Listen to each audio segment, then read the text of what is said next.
Hello there, good people of the world, and welcome to another video.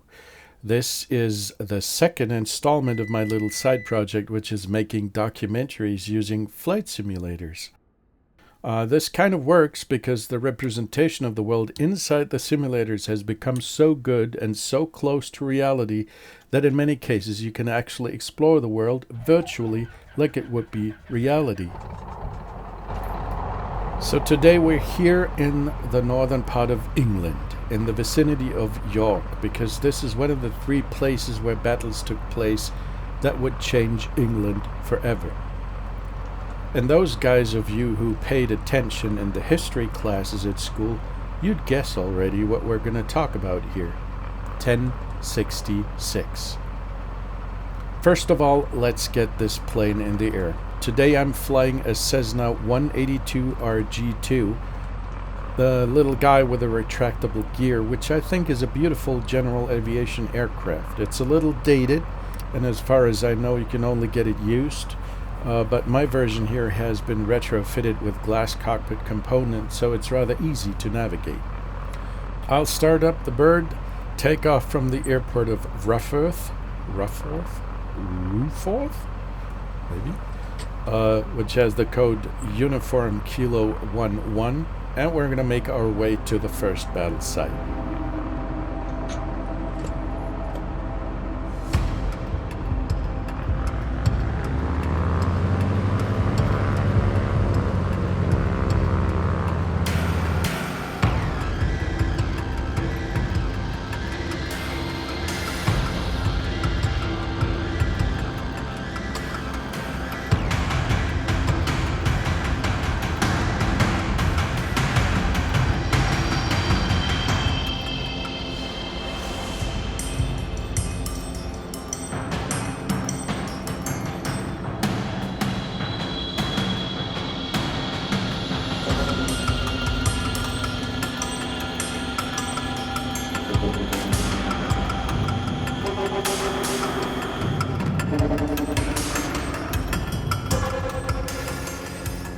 Okay, so we've taken off. Let's talk a bit about why the battle series actually happened.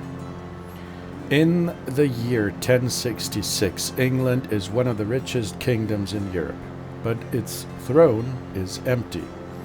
King Edward the Confessor has died recently, leaving behind no son, no heir, no clear successor. Edward was a pious man, more monk than monarch. Some say he took a vow of celibacy, which basically means he wouldn't lay with a woman, so there would not be any opportunity for him to produce some offspring. There were other people who whispered that he distrusted his own wife's family, which were the powerful Godwins. And Edward wanted to make sure that this family, the Godwins, could not capture the throne for themselves. Whatever the truth, he died childless, and alongside him a delicate balance of power in England also died. Well, now we have a real nail-biter of a situation here. Three men claim the crown. Let's talk about each one of them and why they thought they might be entitled to the throne. The first challenger for the throne was Harold Godwinson. This guy was an Earl of Wessex and also Edward's brother-in-law. He was rich, battle-hardened, and well-respected. He claimed that on his deathbed, Edward named him as successor. Of course, there was no proof, but the English nobles agreed, so they crowned him king. But not everyone accepted this new ruler. Across the Channel, Duke William of Normandy was outraged. He was the second contender for the throne. He said he had been promised the throne by Edward years earlier. Worse still, he claimed Harold had sworn an oath to support him. Of course, he didn't have any proof either. In William's eyes, Harold was not a king. He was a usurper who betrayed him. So William would cross the sea to take what he believed was rightfully his. From the cold north came the third and final challenger, Harald Hardrada, King of Norway. He claimed that England was part of a forgotten Viking inheritance, a deal struck between kings long dead. Suffice to say, that guy didn't have proof either for his claims. Alas, he didn't come alone. At his side was Tostig, Harold's own brother, cast out and burning for revenge. So, here we have the pickle. There are 3 claims, 3 battles, and the winner takes the crown. And the series of battles would begin here in the north, in the vicinity of Yorkshire. The first fight is the Battle of Fulford on September 20th, 1066. From the grey horizon, black sails rise like teeth. Harald Hardrada, a war-hardened king of Norway, has come ashore in Yorkshire, his fleet looming along the coast like a storm made flesh. He brings warriors, steel and fire. He brings war. Meeting him are 2 young English earls, Edwin and Morcar. They gather what forces they can, which results in a hastily assembled army. Brave men, but few. The ground they stand on is wet and treacherous. Then the battle begins. The Norwegians descend with cold precision. Their shield wall stretches wide, and their archers and axemen press forward. The English try to resist, grim and determined, but the tide is against them. They are outnumbered, outflanked, and out of options. The marsh sucks at their feet. The shield wall wavers, and then the lines break. What follows is pure slaughter. By day's end, the field is drowned in blood and water and tears. The north had fallen, and York opened its gates. Harold Hardrada has arrived in England, and he means to stay.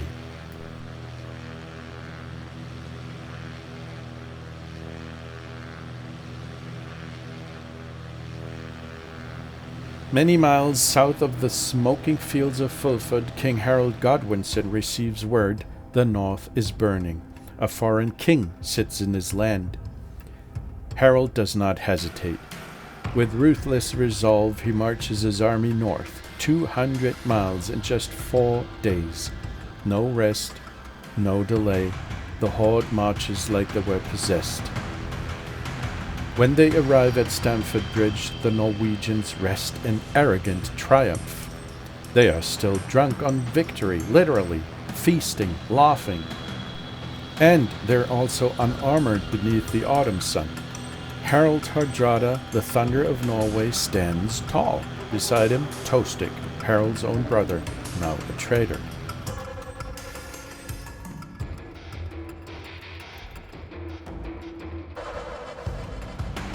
Then, like a hammer from the heavens, the English strike. The Vikings scramble to form lines, but it's too late. Many are cut down before they even can reach their weapons. One lone Norseman holds the bridge, cleaving down dozens, but he cannot stop the tide. The slaughter is unimaginable. Harald Hardrada falls, struck by an arrow to the throat. Tostig dies moments later, buried in a heap of broken shields. By nightfall, the invaders lie dead. Of the hundreds of ships that brought them, only a few returned to Norway. The Viking Age in England ends as quickly as it had begun. But Harold cannot rest, not even to bury the dead. Far to the south, another storm brews, and this one speaks French.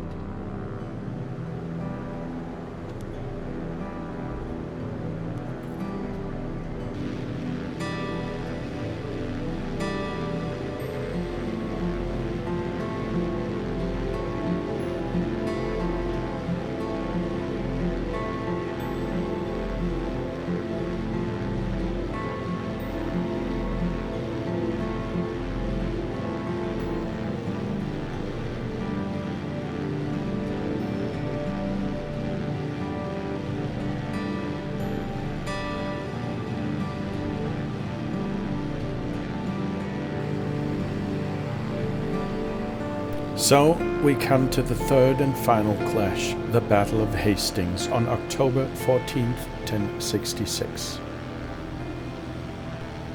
On one hill stands Harold Godwinson, King of the English, with his massive but also extremely exhausted army which had marched hundreds of miles with almost no breaks.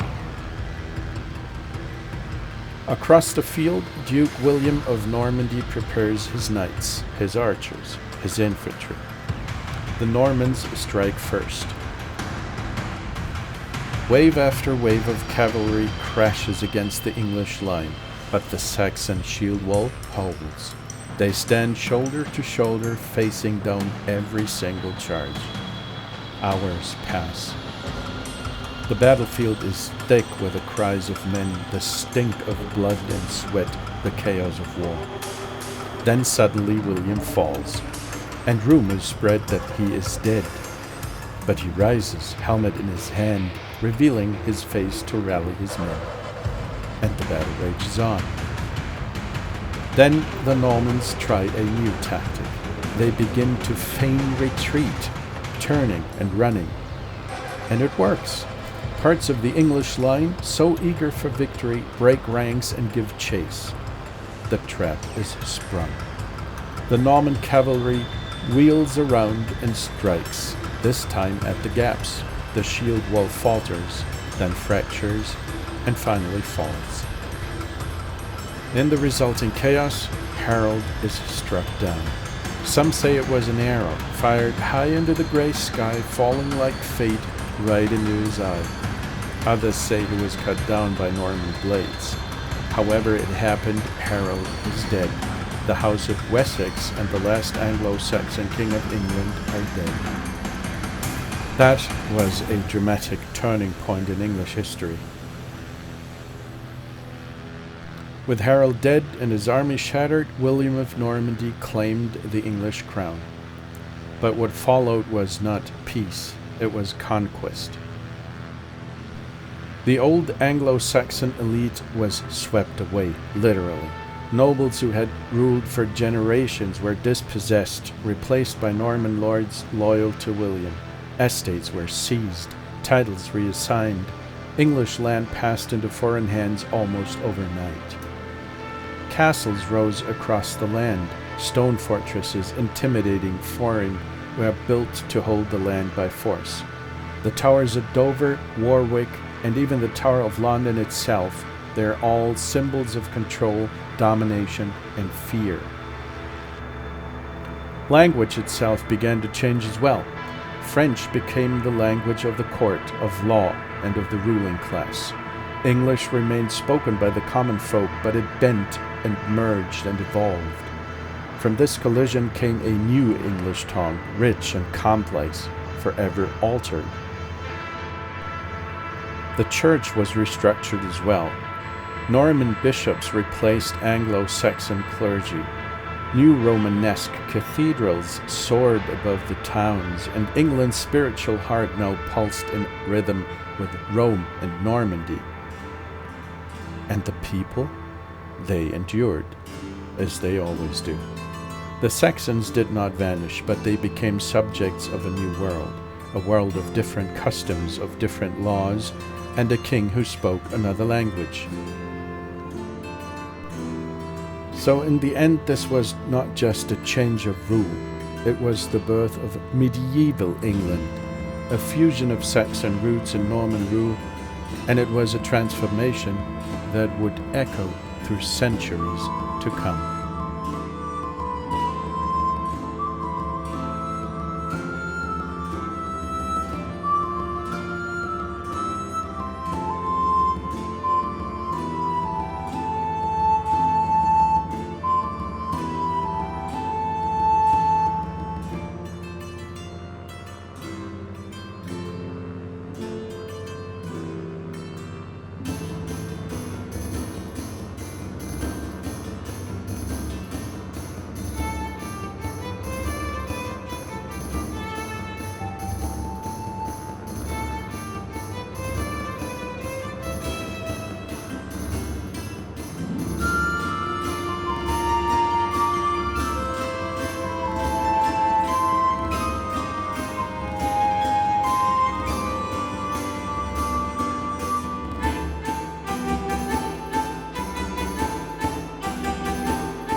So, guys, if you like this little exploration of history inside the flight simulator, please do leave a thumbs up. Maybe even subscribe if you're interested in future episodes. If you've got ideas for new exploration flights like this one, or any other kind of feedback, please leave a comment below. Thanks so much for watching, and I guess I'll see you in the next one.